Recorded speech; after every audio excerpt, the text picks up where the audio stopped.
Tonight, the most intense pain. That's how a San Diego student shot on a college campus described what happened to him.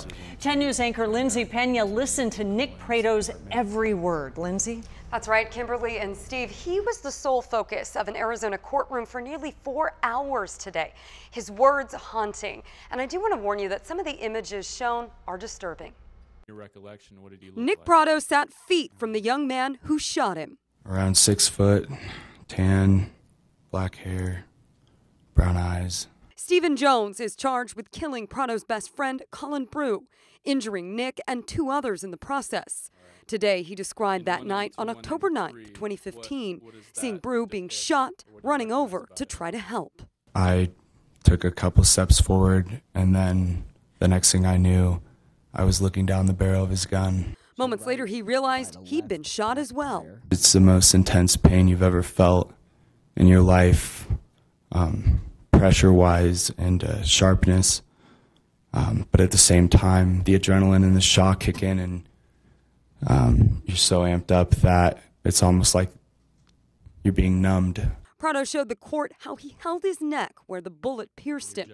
He said in those seconds afterwards, he knew he had to get away from the scene. Thinking, where could I go? What's a good place to be safe right now? Where are my friends? Where's anyone that can get me help? The jury saw graphic pictures of Nick's wound. This is video of him shortly after the shooting.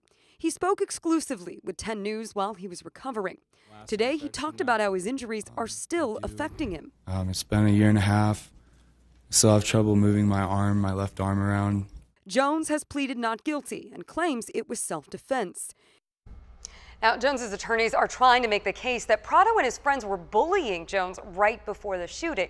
The trial is expected to last at least a couple more weeks. In the studio, Lindsay Pena, 10 News.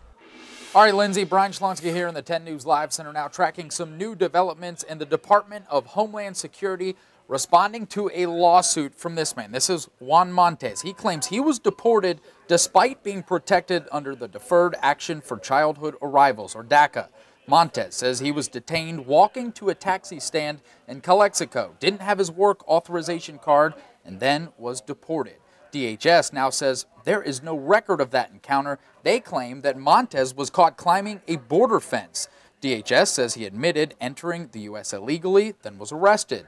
DHS also claims it doesn't matter if Montes was a dreamer. DACA rules don't let them leave the U.S. without advance permission. At this point, Montes is right now staying with family in Mexico, but we checked, MoveOn.org actually has a petition for this right now. You can see right here, return him to his home and his family. Right now, there's over 60,000 signatures. The goal, 75,000. So already they're getting close. Steve? All right, Brian, thank you. A crime alert now. Police are searching for the armed men who terrorized a pair of 7-Elevens. The first happened just after midnight at the store off of Palm Avenue in Niagara Highlands. A masked man walked into the store, pointed a gun at the clerk, demanded cash, and then took off. That clerk was not hurt. But that wasn't the case in Spring Valley. Now, a different man ran into the store here on Hamishaw and Grand Avenue, demanded cigarettes, then pistol whipped the clerk there. The armed man fired a shot in the ceiling on his way out. The clerk was able to talk to investigators, and deputies are now checking out that surveillance video to find the man. And new at 6. I was super scared. The first thing that came in my mind was I'm by myself and I have my 2 kids. A mother wakes up to find a stranger standing in her living room. The sight paralyzes her, but not for long. For the first time, she's talking to our 10 News reporter Michael Chin about the frightening encounter that could point to a growing neighborhood problem.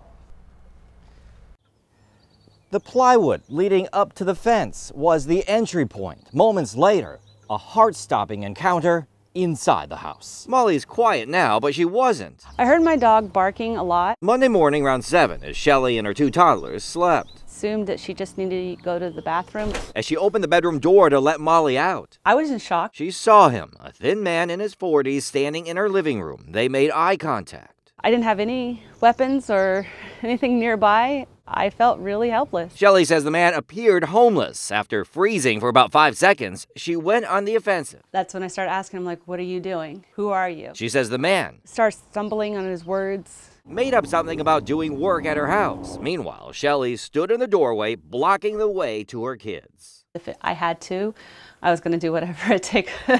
for my kids. Shelley says she told the man to leave. He picked up a stuffed backpack and went out the back door. She now believes the backpack was stuffed with her husband's clothes. It was a scary moment. A moment that played out because of an unlocked door, a mistake Shelley won't make again. Keep an eye out. She tells us in the last 6 months, the number of homeless has increased here in her Normal Heights neighborhood.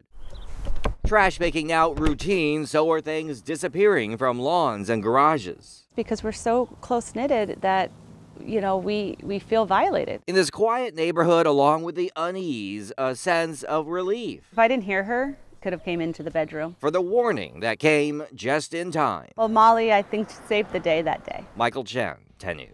Shelley says she and her husband are remodeling and the intruder likely thought no one was home. A developing story now. Police trying to figure out how this man fell to his death in Mission Valley. David Medina's body was found in some brush near the on-ramp from the 8 to the 805. He was reported missing about 2 weeks ago. The medical examiner says he died from a fall, but foul play is not suspected.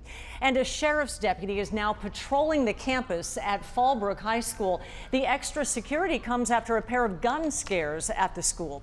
In February, deputies found a loaded gun at school and arrested 3 people. And then last month, a report that someone with a gun was on campus, but deputies didn't find anyone. Happening tomorrow, a South Bay DMV will be back open after a man broke in and started spraying a fire extinguisher.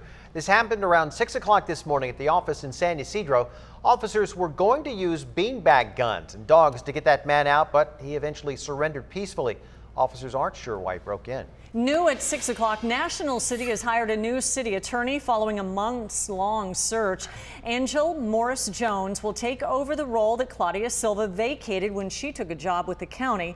Morris Jones has previously served as the city attorney in Palmdale and most recently worked for Yuba County in Central California. She starts working on May 1st and will make about $200,000 a year. We now have a developing story. Parents, you might want to start coming up with a new morning routine during the school year. A bill that would push back school start times to 8:30 at the earliest has just passed its first committee vote.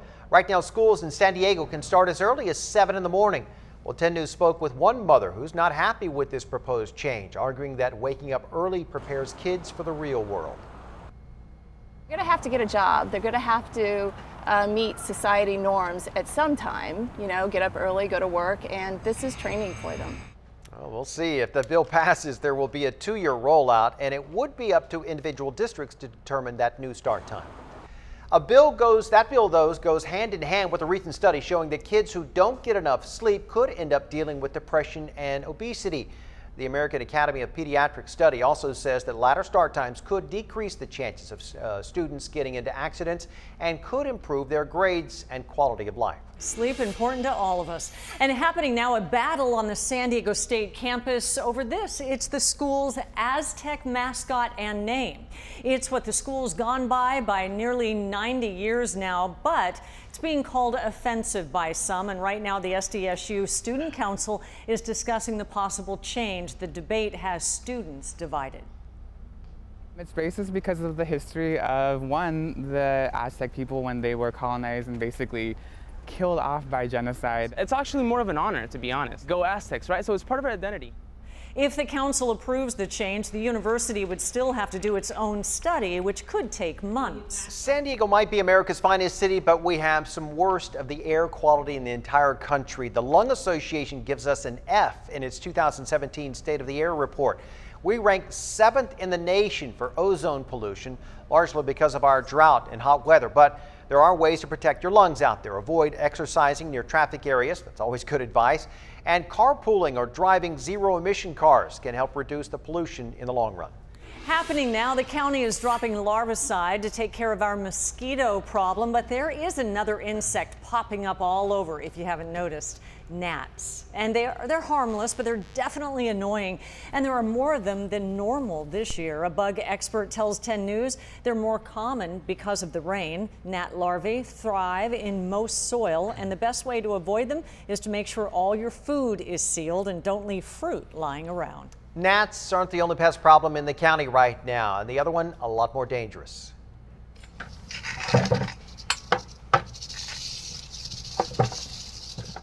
How'd you like to find that in your backyard? No, thank you. Animal control crews are already busy with rattlesnake calls, and that was a huge one. We've not even reached the peak season as of yet. Animal service officers have already responded to more than 275 rattlesnake calls just this year. That's about 50 more than the same period at this time last year. Rancho Penasquitos is one of the areas that has logged the most calls so far this year. Most sightings in the county are north of the 8. New at 6 o'clock, we are working to find out which Chula Vista officers risked their lives pulling a woman from this car. They saved her life. Well, the passenger side window that you see right here on this side had to be smashed out to get her out. Listen to how all of this unfolded. Officers spotted the woman. She was driving the wrong way right here on F Street. And when she pulls right in front of the Chula Vista Police Department, she runs into the median. The woman was unconscious. Her foot was pressed down on the accelerator, causing the tires to start burning. So the officers decided to smash the window and pull her out. Well, they think the woman suffered a medical emergency while she was driving. She was taken to the hospital, but those officers were also treated. They had cuts to their hands as well as their eyes, and actually they say that with that car burning the tires like that, anything could have happened, so it ended well. Dangerous for a lot of people there. Hey, right now, San Diego is sitting on more than $760,000 worth of unclaimed money, and some of that could be yours.